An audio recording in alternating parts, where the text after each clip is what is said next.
She did not need time. She did not want his money. She simply wanted him. Her love had remained with him the entire time. Maybe he'd learn that tonight, she thought, as Mirari brushed the dangling diamonds away from her thigh with a gentle hand and leaned forward to kiss it.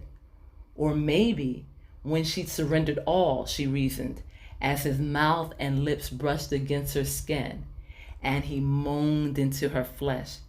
I've thought of you like this, naked, dressed in only jewels, he said, sticking out his tongue as he trailed away from her outer thigh.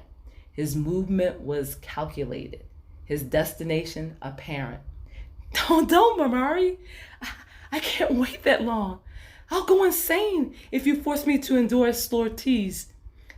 Oh, okay, I can't. Shh, Eddie, trust me, he whispered against her skin as he gradually pushed her down and onto the couch with his hands. Let me please you. It's too much, she said, losing her fingers in his hair and trying to nudge his face away from her feminine core, that erotic center which was his and his alone. She needed aggressive lovemaking, brutal force, the kind that was fast and furious and instantly gratifying. She would lose her mind if she had to indulge in foreplay.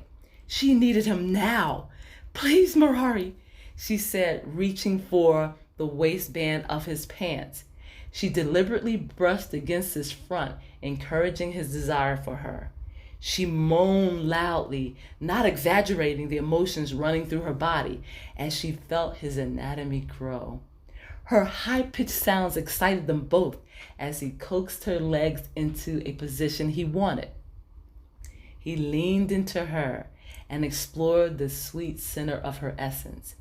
His mouth probed and taunted as his desire grew and expanded. No, Mirari, I have to have you, she begged. Still, he ignored her request and sought the delights of her body. He scoured her curves with his hands as he licked and his tongue darted between the emeralds, sapphires, and diamonds of the chastity belt and fevered her flesh with the heat of his mouth. He praised her body, adorned in shimmering stones, his hands trailing across her breasts, encased in the precious gems, which excited her areolas and caused them to strain against the gold backing of the cascading jewels. Do you love me? He asked, needing to hear her confession one more time. Am I your man, your lover, your prince? He demanded before giving Aaron what she desired so badly.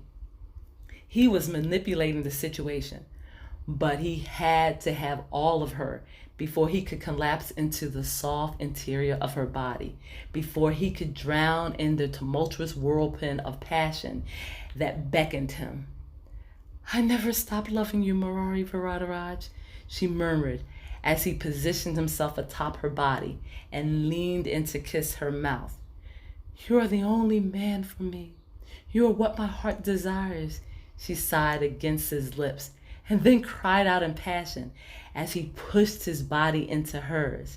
She felt the full strength of his masculinity. It soared through her as they began their session of wild lovemaking.